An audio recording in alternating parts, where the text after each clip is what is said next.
Another iconic automotive brand is set to reemerge in an EV rebirth.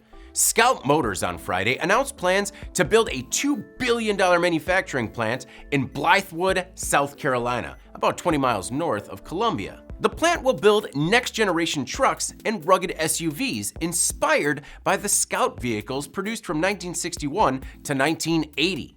The original Scout was developed by International Harvester as a Jeep competitor.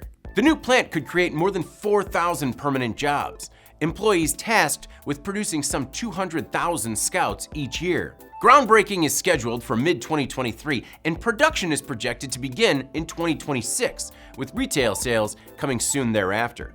While Scout Motors is backed by Volkswagen Group with a board of directors that includes notables from VW and VW-owned Bentley Motors, the vehicles will be designed, engineered, and manufactured in the US for American customers. The first prototypes are scheduled to be unveiled next year. According to VW, the electric Scout will be built upon a new all-electric platform concept that brings new pickup and RUV credibility beyond VW's current portfolio. Product development will be particularly focused on ground clearance, approach angles, robust axles, payload capacity, all-electric range, and new digital features. While Scout Motors is based in Tysons, Virginia, the site in the Palmetto State spans 1,600 acres.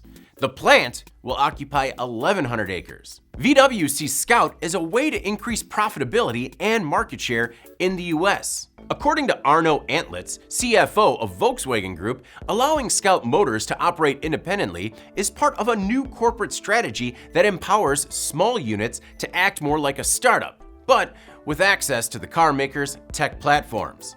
I'm David Manti. This is IN Now.